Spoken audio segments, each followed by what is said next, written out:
Hey guys, what's up? This video is going to be a little bit more personal, and by personal I mean narcissistic, as in it has to do with me and no one else. Okay, and I don't know why I'm going to post this, I just don't care and I want to say what I have to say. So I got Edgar Cayce's Story of Jesus a couple years ago, but you know what I do, you know what I like to do if you know my channel. I go to page 210 in my books, okay? Because 210 is my birthday and it was also the same as my father's. And actually, I was born on my father's 37th birthday, and 37, of course, is one of the prime numbers. That is a star number. 2701 is Genesis 1:1, right? And that equals 37 times 73. It's inverse. So anyway, there's just a million synchronicities, a million things that I need to catch up with because God's talking to me, okay? So on page 210, guess what it says, dude? It literally says, he's explaining a verse where it says, "Verily I say unto you, this generation shall not pass till all these things be fulfilled." Edgar Cayce says it means that the individuals who heard the things presented by the Master, Jesus, eventually will be in the earth when the prophecies described would be fulfilled. It did not mean in that incarnation, but that they would return again at the time mentioned. And of course, I'm one of those who kind of ties into reincarnation into Christianity because we don't know the truth, y'all. This spoon-fed version of Christianity is extremely filtered down, okay? I'm not talking about Gnosticism, just reincarnation specifically. So Edgar Cayce, who had over 14,000 readings, and obviously his birth chart says he's extremely psychic with all the Pisces, he's saying that in the future, prophets will be reborn to come and warn the rest of mankind. And I think that's fascinating. And not only did he say that, but he said that at the end times, California, or the West Coast, will be hit. And that will cause major destruction. What have we been saying for 8 years? That the San Onofre power plants in California is the start of the big, the Great Tribulation. So that's just one thing. So I'm going to just write that, okay? Edgar Cayce.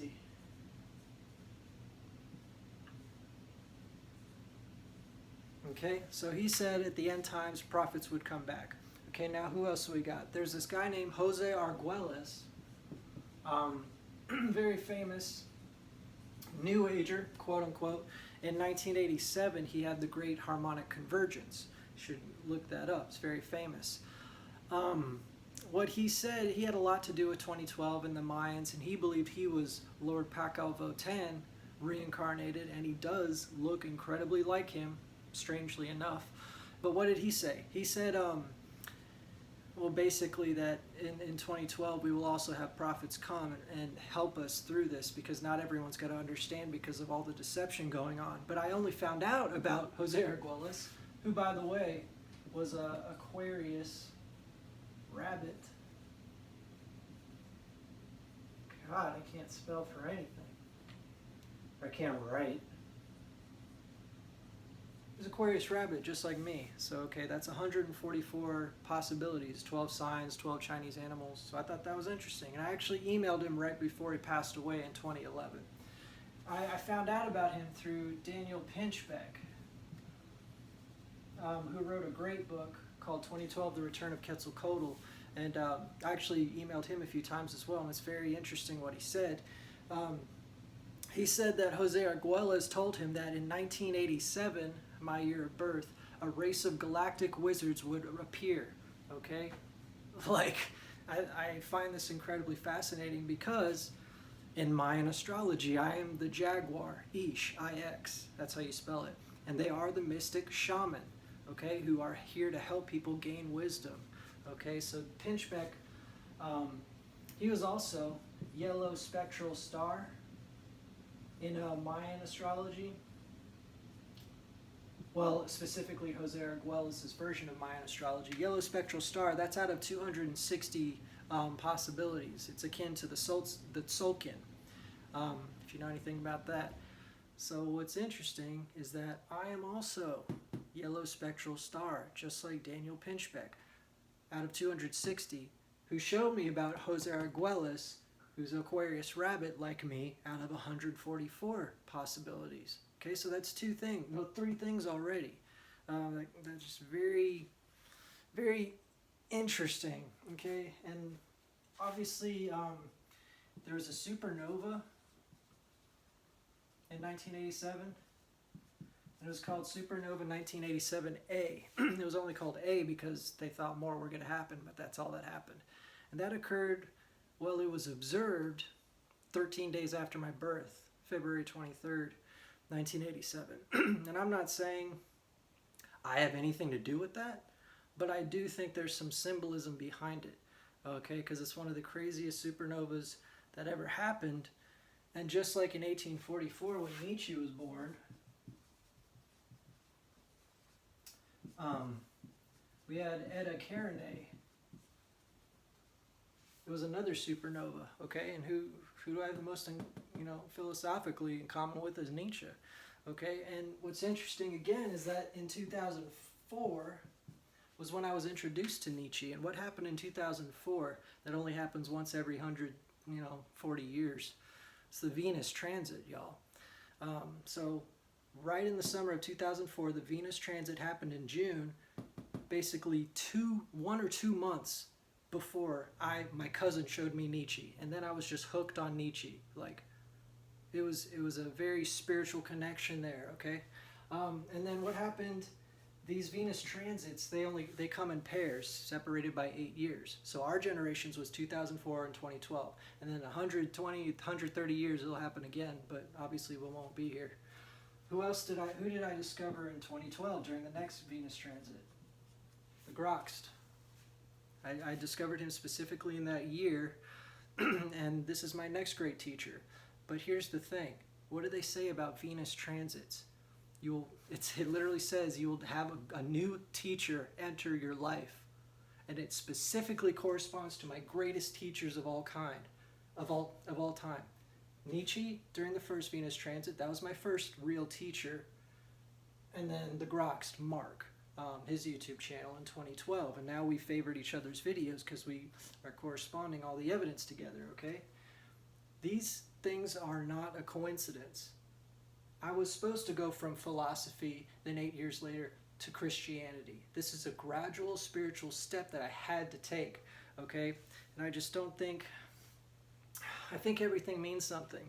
I'm not going to be wearing rose-colored glasses my whole life. I'm going to use logic and evidence, but I'm still going to read spiritual stuff, y'all. I'm not going to deny anything because some dumb preacher says it's dumb. Okay, they're dumb.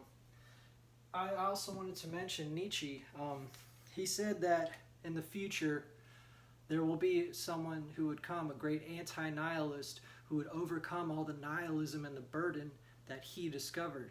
Okay, and even Marilyn Manson put his quote at the beginning of his book, implying that it was him or whatever, but Marilyn Manson's a dumbass, satanic Capricorn piece of shit. That's fine, I used to jam his music or whatever, but he's just another puppet like the rest of them, and he used that Nietzsche quote. But I'll put that Nietzsche quote in the description for you to read on your own, okay? I'm not saying it's not me, okay? And I'm not saying it's not Mark or whoever, okay? I just know that all these things, when added up, mean something, okay? And if you can find anyone else who's as well read in these areas at the same time, instead of just one guy's into 2012, one guy's into Illuminati, I'm into all of it, y'all. And everything is pointing towards me having some kind of weird destiny, whether it being just these freaking YouTube videos. I only have 7,000 subscribers. It doesn't matter. If I could bring 7,000 more people to the kingdom of heaven, then that was my purpose in life, okay? So Edgar Cayce said, before the end times, prophets would reincarnate to help people show the way. Jose Arguelles said 1987 would be a race of galactic wizards to reappear, and he's an Aquarius rabbit like me. Daniel Pinchbeck, he's the one who told me about all this 2012 stuff, and he's the same Mayan astrological sign as me, out of 260 possibilities, and I've emailed him before. And then Supernova 1987 happens, kind of implicating that new age version of religion that should be, used instead of this organized religion crap.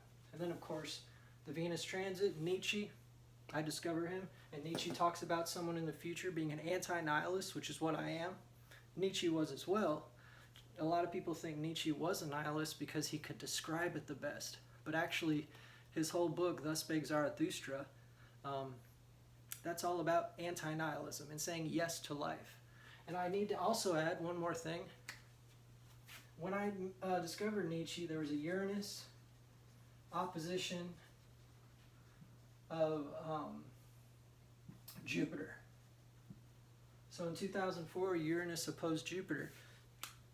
And what does that also say, guys? It says a new teacher, will enter your life, or many people will discover a new teacher. So not only was the Venus transit then, but the Uranus opposed Jupiter transit happened as well.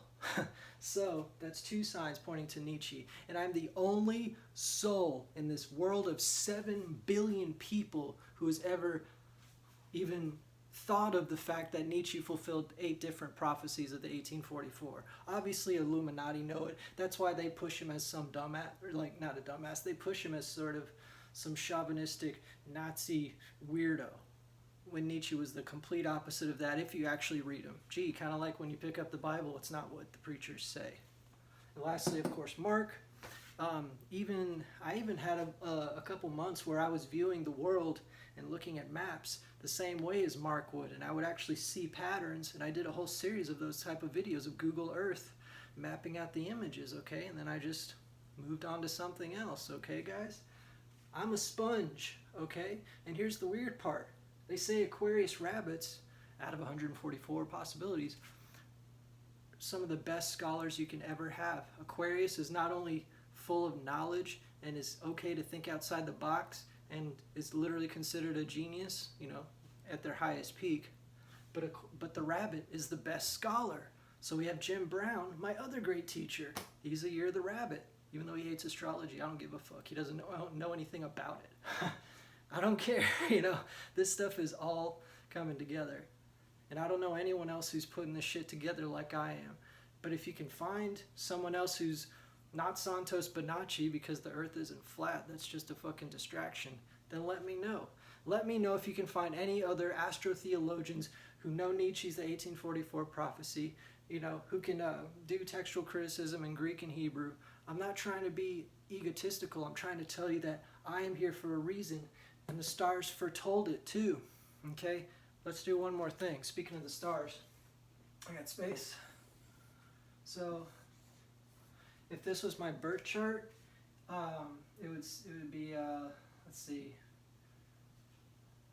Well, let's do Pisces, Cancer, and Scorpio. Okay, well, Pluto and Jupiter. So in my birth chart, I have a couple weird things, guys. I have a quadruple conjunction of Uranus, Neptune, Saturn, and Venus. A quadruple conjunction, all in the week of revolution in the zodiacal chart, okay? So I'm here to be a revolutionary thinker, to help you guys out and not get paid a single fucking penny for it, because if I did get paid for it, it would corrupt me in some kind of way. That's why I'm not going to be a teacher. I'm not going to be a preacher. I'm going to be on the internet and have a day job in between. But I put this up here because it shows my birth chart.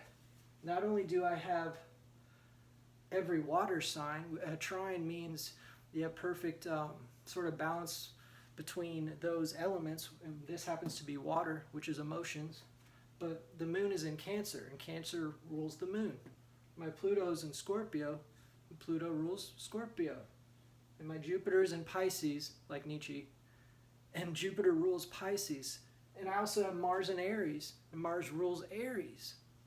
Okay? Like, I have all these millions of little things that are just like, yes, you're special, yes, you're special, now do something about it. Okay, what else can I do except tell a bunch of fucking strangers who I'll never ever meet that, hey, this might be something, okay, guys? I told you it's going to be all about me. And the irony is that I don't talk about me at all whenever I talk. I don't say, well, my favorite hobbies are this or that. You just see what I do, and I'm always trying to bring truth to the fore, okay? My last 100 videos had nothing to do with Ben as a person. It was just truth, okay? And I'm saying, how do I know so much truth? Why do I take it so seriously? Why do I find connections that other people don't? Well, because of these millions of things, all corresponding to, and not to mention it's the age of Aquarius, and I'm an Aquarius, okay? I'm here to help with the transition to the end times, okay? Because we don't have any more time left.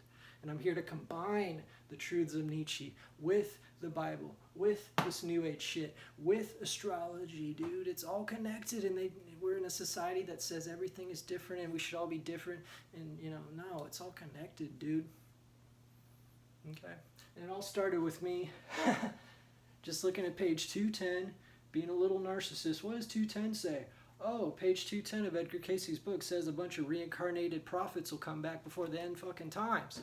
Ding, ding, ding, hello. So I don't even know what to do anymore, guys. Like, it is what it is. I just wanted y'all to know why I keep doing this stuff. Because it's in my nature, okay? It's in my nature to do these things, okay? Anyway, take it easy.